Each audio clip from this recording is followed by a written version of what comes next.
Pencoblosan Pilkada 2024 semakin dekat dan hari ini Litbang Kompas merilis hasil survei terkait elektabilitas pemilihan Gubernur Jakarta 2024.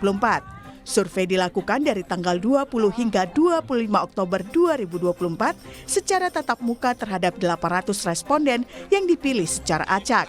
Dan survei ini sepenuhnya dibiayai oleh Harian Kompas atau PT Kompas Media Nusantara. Dari hasil survei, sebanyak 34,6% responden menyatakan dukungan pada paslon nomor urut 1, Ridwan Kamil Suswono. Kemudian sebanyak 3,3% menyatakan dukungannya untuk paslon nomor urut 2, Dharma Pongrekun Kunwardana. Dan sebanyak 38,3% responden menyatakan dukungannya untuk paslon nomor urut 3, Pramono Anung Rano Karno. Sementara itu, sebanyak 23,8% responden masih belum menentukan pilihan atau tidak menjawab. Ada sejumlah pertimbangan responden dalam memilih yang dipengaruhi beberapa faktor. Sosok cagup mengambil persentase tertinggi, yakni 64,1%. Kemudian sosok cawagup 22%. Lalu tidak keduanya 8,8% dan tidak tahu 3,6% dan tidak menjawab 1,2%. Pertimbangan memilih responden pun dipengaruhi beberapa faktor.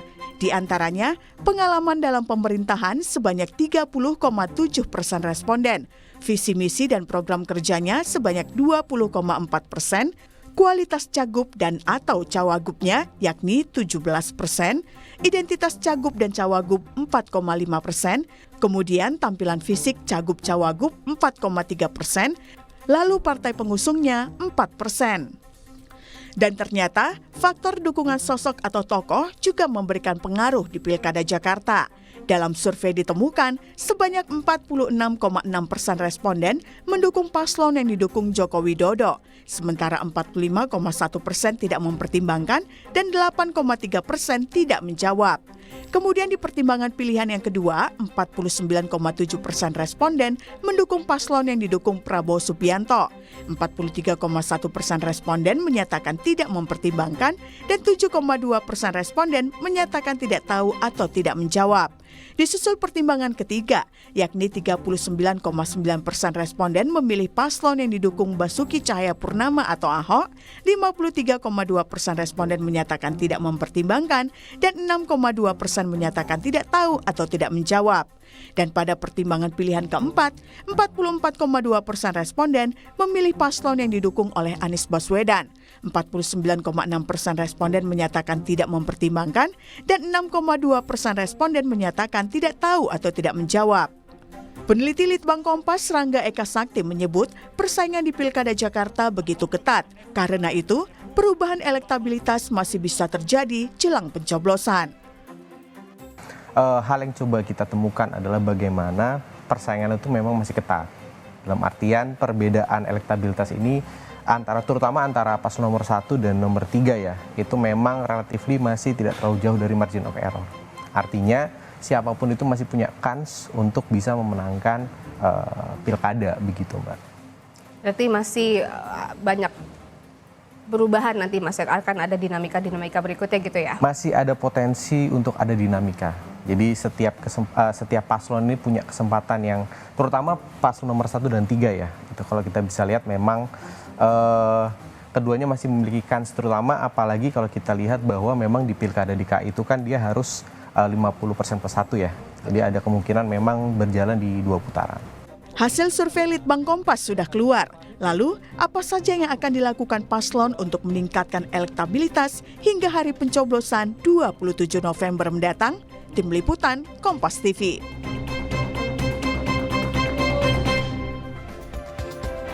Litbang Kompas merilis hasil survei elektabilitas pemilihan Gubernur Jakarta 2024 dan hasilnya pasangan RK Suswono meraih 34,6%, Dharma Pongrekun Wardana 3,3% dan Pramono Rano sebanyak 38,3% suara responden.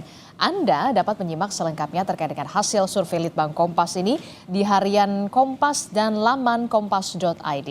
Lalu apa langkah yang akan dilakukan ketiga paslon untuk meningkatkan elektabilitas jelang pencoblosan 27 November mendatang? Kita bahas di pagi hari ini dengan sejumlah narasumber yang sudah hadir ke studio. Sudah ada juru bicara RK Suswono, sudah ada Mas Mulya Amir. Selamat pagi, Assalamualaikum Mas Mulya. Selamat pagi, waalaikumsalam Mbak Sehat Disti. ya? Sehat.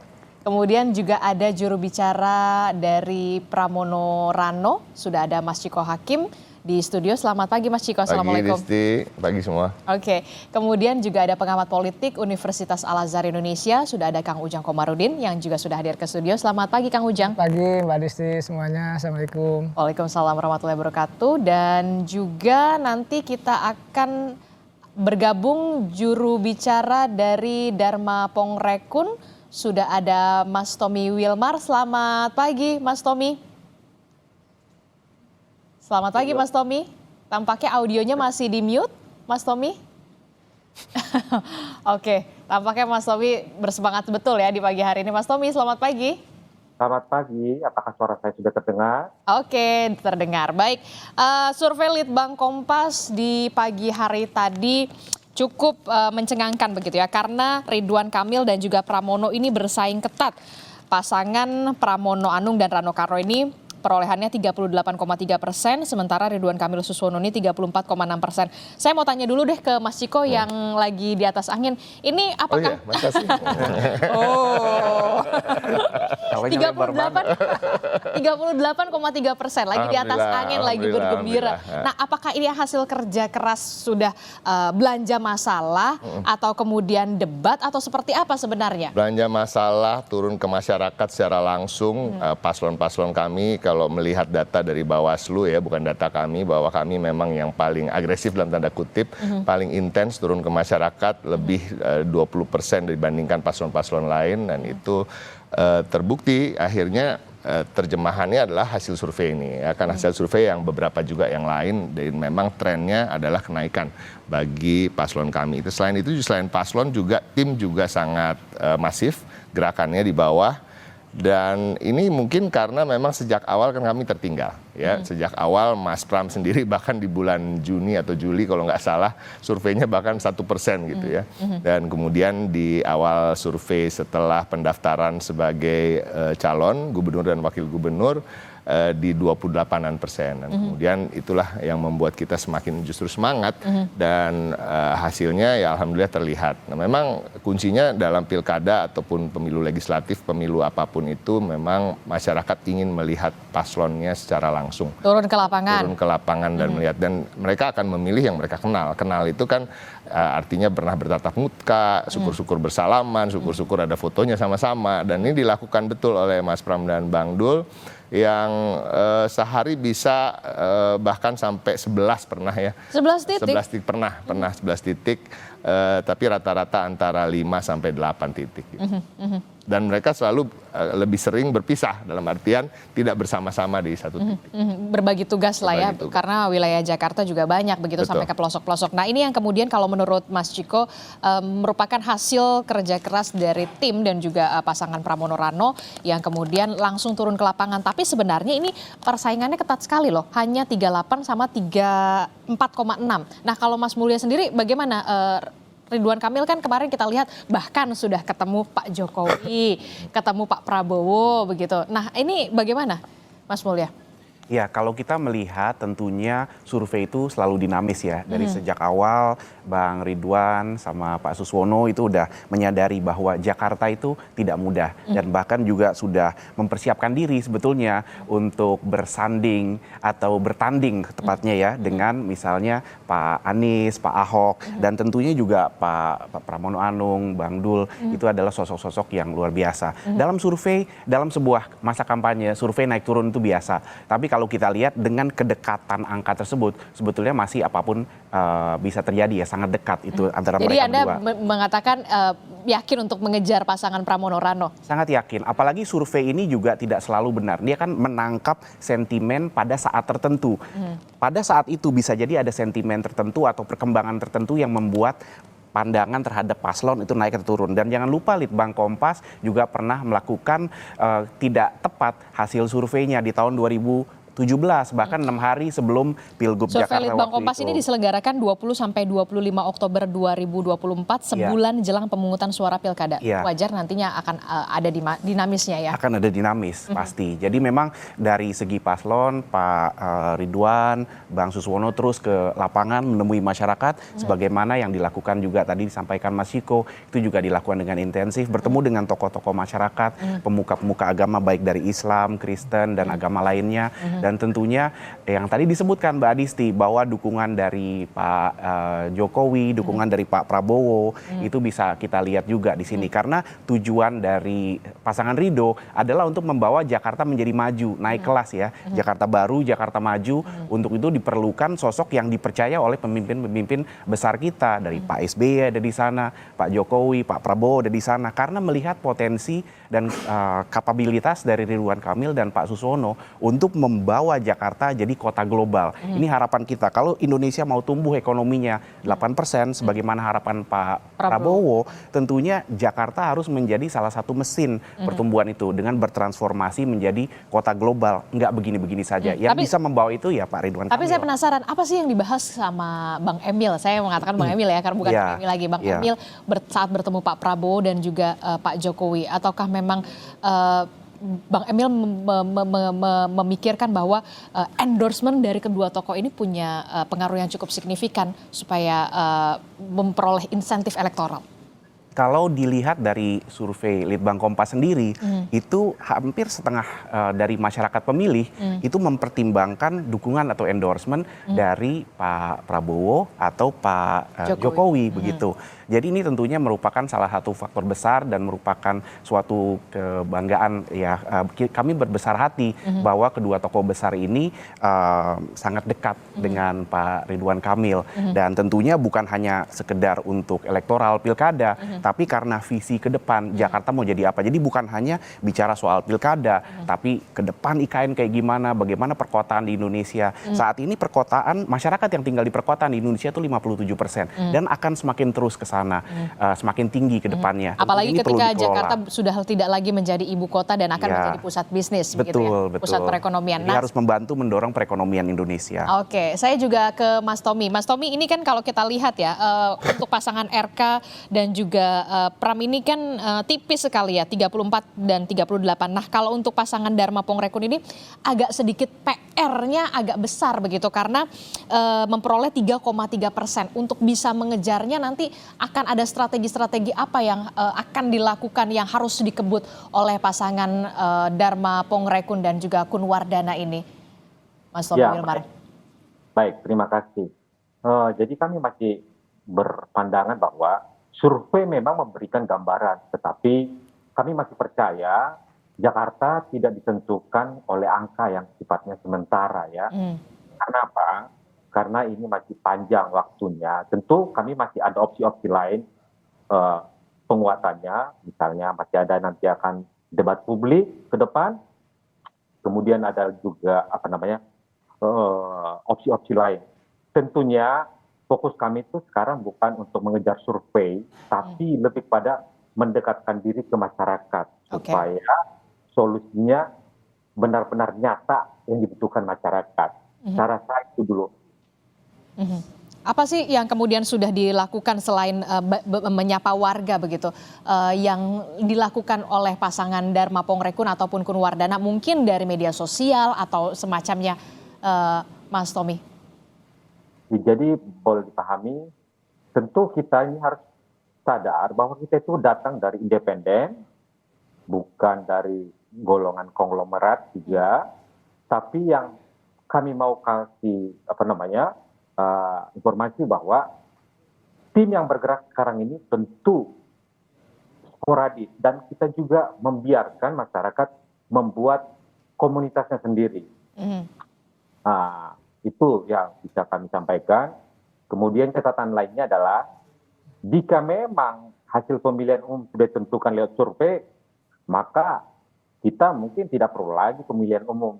Itu ada gium yang kita yakini. Artinya ke depan masih akan ada lagi dinamika dinamika yang berkembang di masyarakat, tentu kita akan lebih memperkuat lagi soliditas di tim dan juga aktivitas di lapangan. Saya rasa itu. Oke, berarti akan memperbanyak lagi untuk menyapa warga begitu pasangan Dharma Pongrekun Kunwardana. Nah, kalau kita lihat ini dalam survei juga diperlihatkan ya dukungan dari tokoh tertentu seperti Pak Jokowi, Pak Prabowo, bahkan kita lihat juga ada Pak Ahok. Nah, kita lihat kan dari pasangan RK Suswono bahkan Bang Ridwan Kamil ini sempat bertemu dengan Pak Jokowi, Pak Prabowo. Nah, kalau Dharma Pongrekun ini bagaimana siasatnya atau strateginya untuk bisa memperlihatkan juga dukungan dari tokoh tertentu, mendekati tokoh nasional?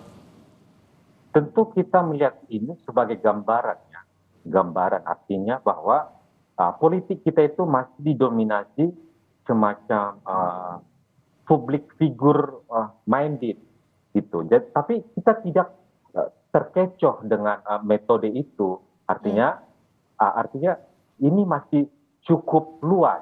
Di Jakarta itu sangat sulit membuat suatu keputusan. Ditambah lagi sekarang itu yang perlu diantisipasi juga, sekarang ini kita dapat banyak informasi bahwa di Jakarta itu masih ada gerakan-gerakan, bahkan itu kita temukan gerakan Coblos 3, gerakan itu salah satunya, gerakan Coblos 3 dan lain sebagainya. Ini juga apakah ini sudah bagian dari survei Litbang ini? Tentu ini kan masalah ketidakpuasan. Ini ditangkap juga sebagaimana metode-metode yang sesuai. Oke, saya ke Kang Ujang. Kang Ujang, kalau kita lihat hari ini begitu ya, survei Litbang Kompas kemudian merilis persaingan ketat antara pasangan Pramono Rano dan juga Ridwan Kamil Suswono, tipis sekali 38 dan juga 34,6. Dan kemudian ada Dharma Pongrekun Kunwardana 3,3%. Sebenarnya faktor apa sih yang kemudian dirasa sangat signifikan sekali untuk bisa menentukan pemilih atau pilihan dari warga Jakarta ini? Yang jelas begini, kalau kita ikuti pola ya survei, saya percaya survei ini dilakukan ya ketika banyak isu yang berkembang gitu. Makanya selalu ada perubahan-perubahan dinamika. Dinamis. Selalu berubah survei itu. Kita melihat minggu yang lalu kita bahas juga kan, lembaga survei menghasilkan survei yang berbeda hasilnya. Nah, saya mencermati apa faktor kira-kira yang kenapa bisa tadi ada yang stagnan, ada yang naik gitu. Ada banyak variabel yang bisa kita ukur. Ya, salah satunya kalau saya melihat adalah bagaimana tadi Bang Ciko mengatakan bahwa yang paling dekat adalah mengikat kedekatan emosional dengan publik. Kalau bahasa saya itu serangan darat ya, door to door campaign. Dan itu penting sekali. Dan sangat penting. Dan berpengaruh. Ya sangat berpengaruh. Saya juga melakukan survei yang tidak dipublish ya di banyak daerah gitu. Itu meyakini bahwa publik itu memilih berdasarkan kepada mereka kita didatangi. Ketika mereka disalami, ketika mereka datang ke rumah itu ada kebanggaan tersendiri dalam konteks itu, entah dari manapun kubunya. Jadi saya meyakini serangan. Ada proximity-nya, ada kedekatannya. Ya, karena mereka ngapain tidak memilih yang mereka tidak datang. Makanya saya meyakini kandidat itu banyak undangannya setiap hari. Makanya ada beberapa titik yang didatangi karena untuk mengikat emosional itu. Karena dengan pemilih yang rasional yang banyak di Jakarta itu dibutuhkan sesuatu pembeda. Nah, pembeda itu adalah kedekatan emosional yang harus dilakukan. Makanya mau tidak mau, suka tidak suka turun menjadi sebuah keniscayaan, keharusan yang harus dilakukan oleh semua kandidat. Yang pertama. Yang kedua, saya melihat faktor lainnya, saya menganalisa gitu ya, mengutak-atik gitu. Kenapa misalkan Bang Ciko jagonya gitu ya muncul. Saya melihat ada faktor juga tokoh-tokoh yang lain seperti misalkan Anies yang saya melihat dukungannya itu kubunya atau pendukungnya itu bermigrasi kepada Pramono Rano. Saya melihat lebih banyak ya dibandingkan kepada Pak RK dan Pak Suswono. Nah, saya lihat juru bicara di pihak sana itu banyak dari kubu Anies. Saya lihat juga, saya petakan ternyata migrasi suara pemilih Anies itu lebih dominan, lebih besar kepada Pramono Rano. Nah, kita tahu bahwa Anies juga salah satu tokoh yang disurvei di Litbang Kompas dan juga ada sekitar berapa 44 ya kalau nggak salah 44 yang punya sumbangsih dalam konteks mendongkrak elektabilitas. Oke, kita lihat Bapak-bapak pertimbangan pilihan calon gubernur survei Litbang Kompas 20 sampai 25 Oktober didukung oleh Pak Jokowi ini adalah warga mempertimbangkan ternyata 46,6%. Dan yang paling tinggi adalah ketika didukung oleh Pak Prabowo Subianto. Ada 49,7%. Ini luar biasa, Kang Ujang. Pertama, Pak Prabowo jangan lupa ketika Pilpres yang lalu itu menang di Jakarta. Walaupun selisihnya tipis.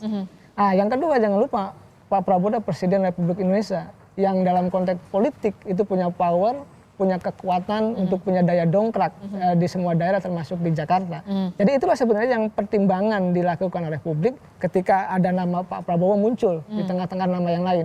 Pak Jokowi muncul juga wajar karena pernah jadi gubernur, lalu juga Pak Ahok juga wajar, dan Pak Anies juga wajar. Jadi empat tokoh ini memang punya daya dongkrak dalam konteks mendorong ya tadi, menaikkan elektabilitas dari kandidat itu. Tetapi yang menjadi keyakinan publik adalah figur-figur empat tadi tapi di saat yang sama yang paling penting adalah kandidat figur itunya mampu meyakinkan warga Jakarta atau tidak. Dan saya meyakini ini pertarungan belum usai, masih terus akan dinamis, masih terus akan berjalan. Biasanya makin cepat lah ya makin larinya. cepat juga larinya, dan saya rasa mereka juga punya kalkulasi hitung-hitungan mana daerah yang harus diperdebal, mana daerah yang harus dihindari, mana daerah yang memang tadi harus turun secara masif. Itu pasti akan dihitung kalkulasi dalam waktu 22 hari menjelang pencoblosan ini. Saya meyakini ya pertarungannya masih sangat sengit. Bahkan kalau kita lihat survei hari ini tadi 38 dan 34 gitu ya. Ini kan belum ada yang satu putaran.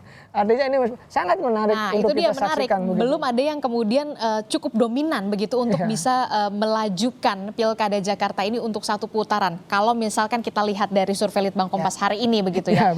Apalagi kita lihat juga undecided voter ataupun swing voters ini tidak tahu atau tidak jawab, ini masih cukup besar, angkanya 23,8%.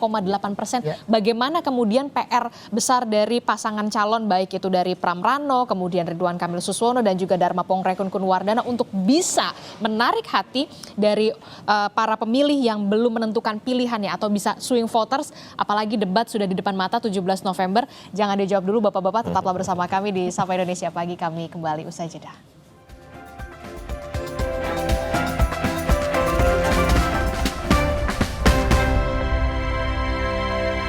Terima kasih Anda masih bersama kami di Sapa Indonesia Pagi, masih membahas soal bagaimana survei Litbang Kompas yang kemudian memotret Ridwan Kamil dan juga Pramono Rano ini bersaing secara ketat. 34,6% ini Ridwan Kamil Suswono, sementara Pramono Rano 38,3%, sementara untuk Dharma Pongrekun Kunwardana 3,3%. Kami akan tampilkan dulu kepada Anda bagaimana tingkat kepopuleran dari hasil survei Litbang Kompas di Gen Y.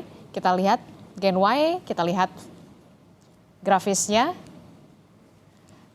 Oke, kita lihat. Kalau kita lihat dari Gen Y sendiri bagaimana bisa mengenal sosok dari masing-masing pasangan calon. Gen Y ini berusia 36 tahun sampai 43 tahun. Nah, dari 36 sampai 43 tahun ini 45,1%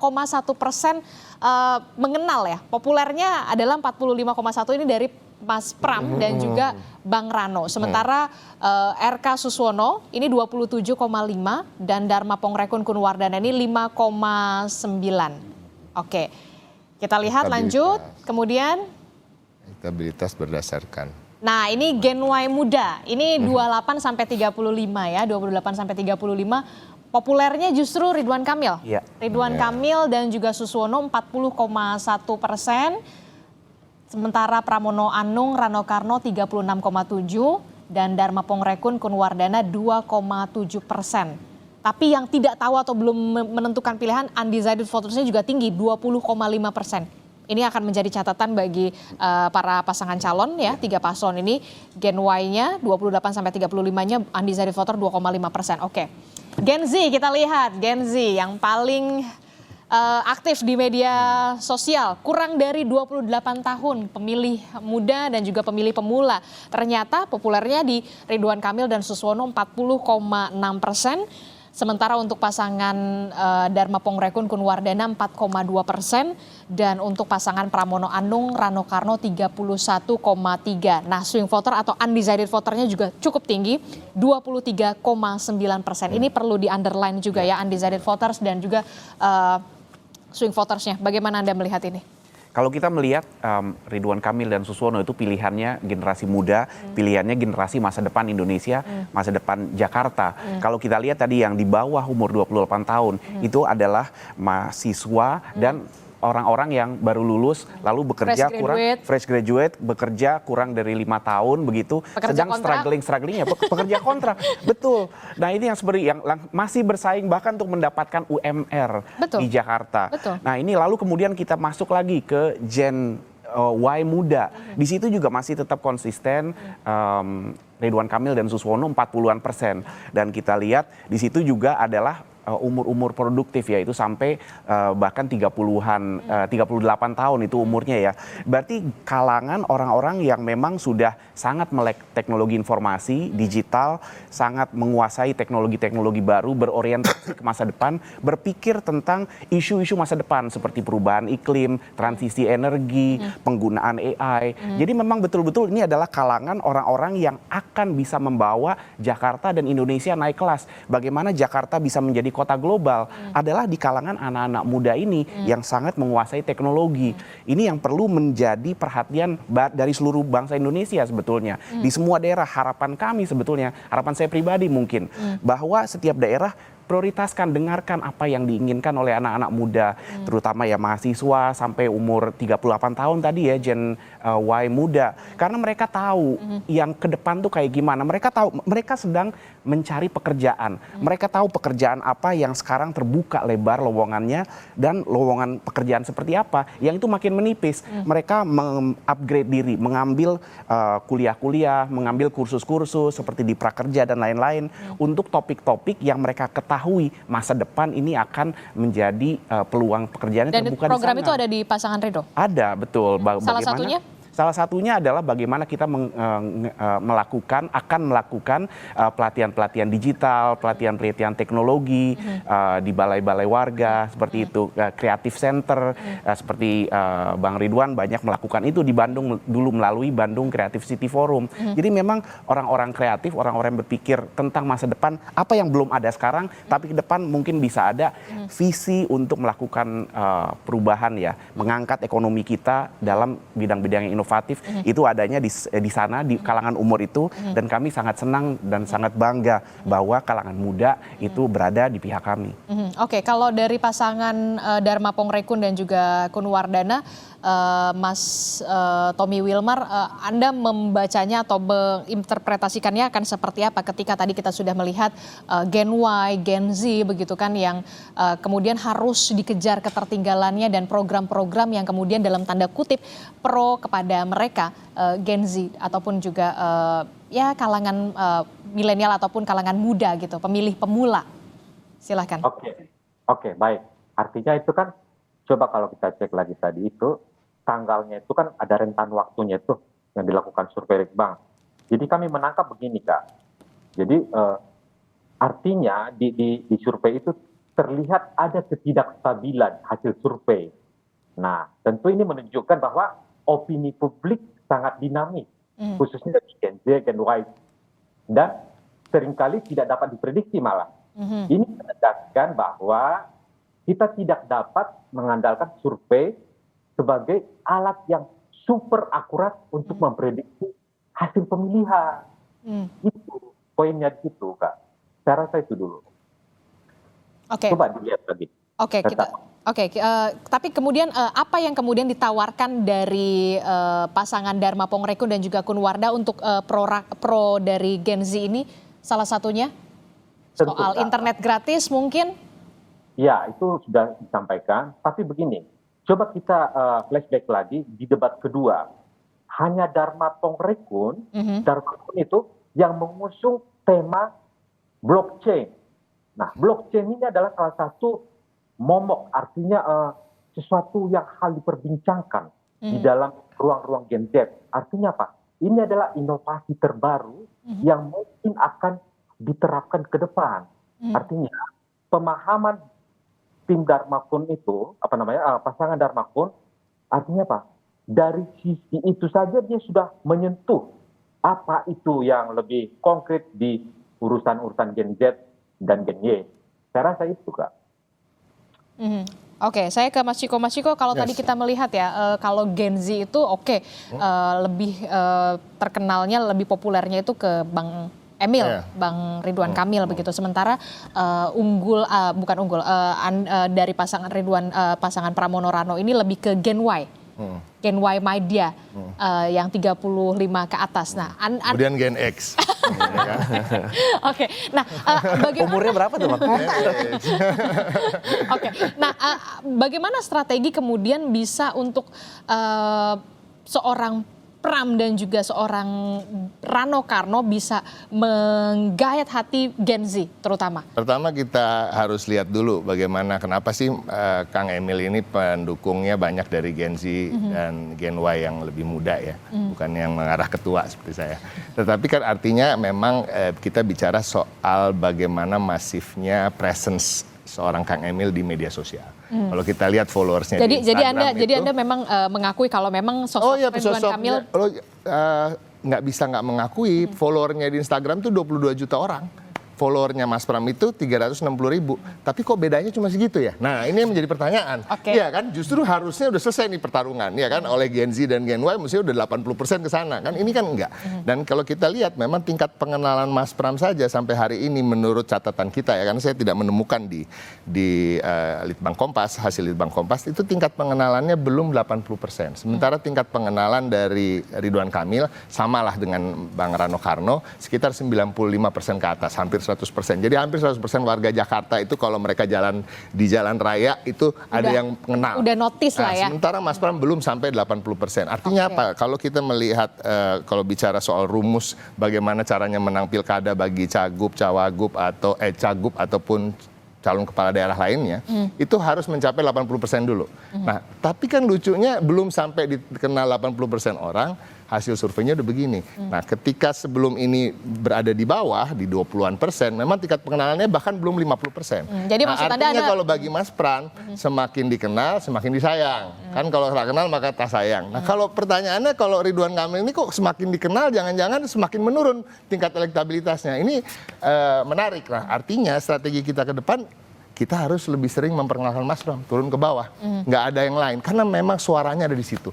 Saya percaya memang dengan hasil survei yang mengatakan orang akan mempertimbangkan pilihan daripada tokoh-tokoh tersebut ya. Tetapi pada prinsipnya kalau kita bicara Jakarta yang punya karakteristik pemilih yang orang-orangnya berpendidikan lebih daripada daerah-daerah lain, rasa-rasanya kata-kata mempertimbangkan itu belum tentu bisa diterjemahkan atau hasilnya adalah, oh kalau dia milih itu pasti saya milih ini. Enggak.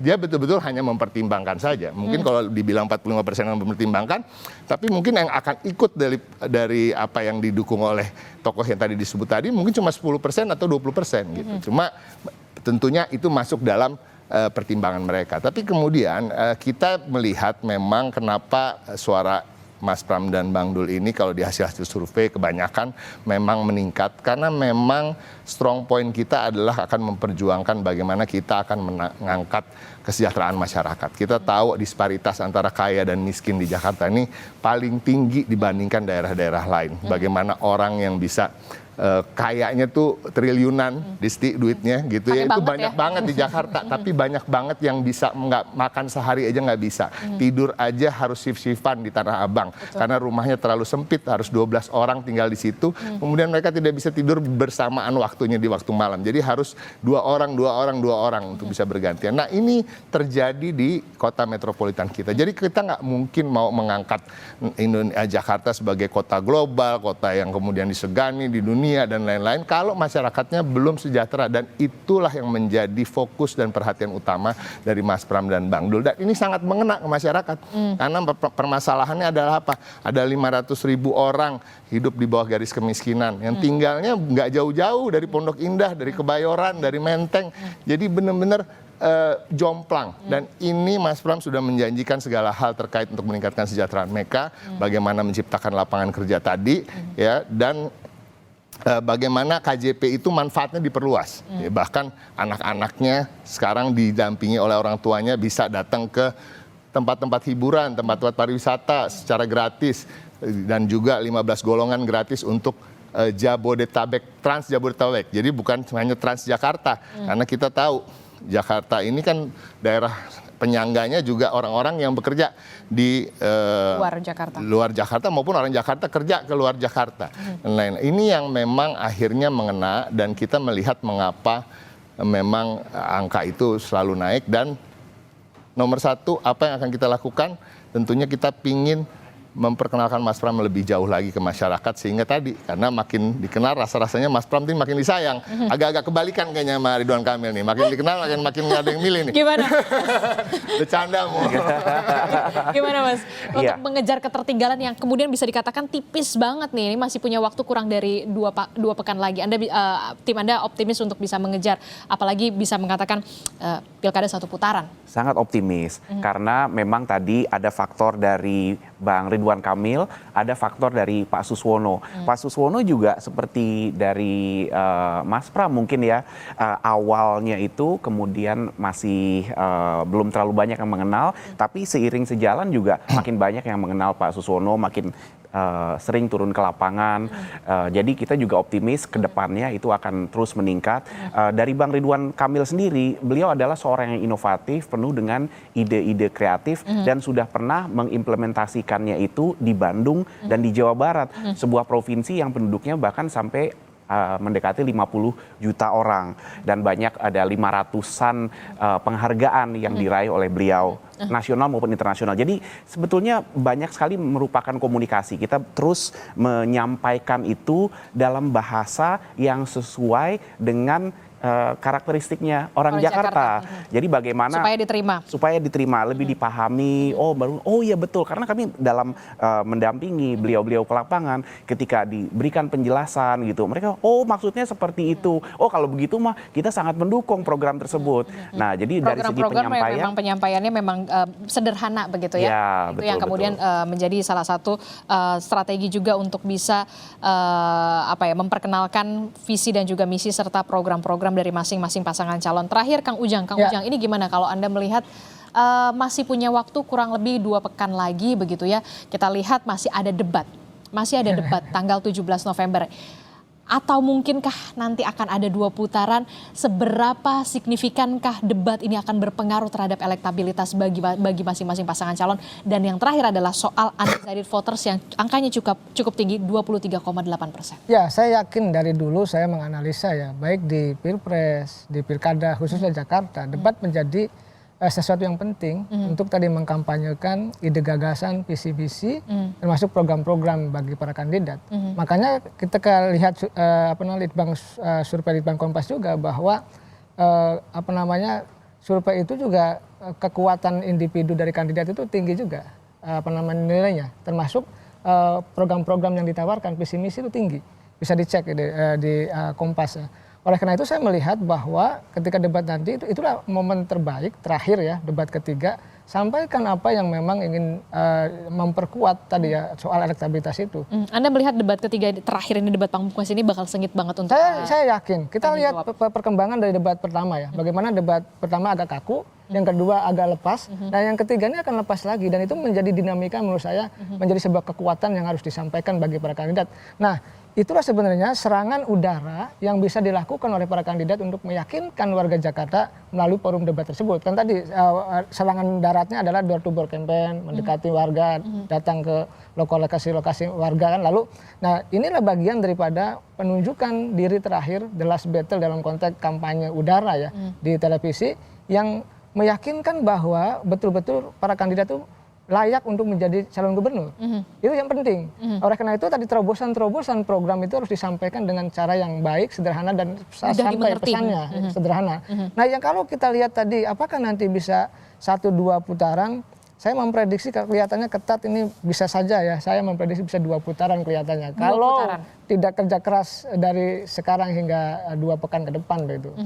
Termasuk juga untuk meyakinkan undecided voters ini? Nah, ini menarik ya. 23,8% ini bukan angka yang kecil. Angka yang mohon maaf, izin ya Pak Tommy ya. Bahwa ini angka melebihi angka dari pasangan Dharma Pengrekun dan Kun Wardana. Oleh karena itu ya suka tidak suka, senang tidak senang, tadi debat itu bagian daripada untuk mengambil suara dari ceruk undecided voter ini atau swing voter yang memang pergeserannya pasti akan berubah ketika menjelang pemilihan. Survei itu memang kalau kita lihat trennya itu selalu terus ketika mendekati pencoblosan pasti angka undecided votersnya semakin turun, semakin kecil. Maka 2 minggu ini sebenarnya salah satu tugas besar dari para kandidat meyakinkan mereka yang belum memilih untuk ya bermigrasi memilih mereka.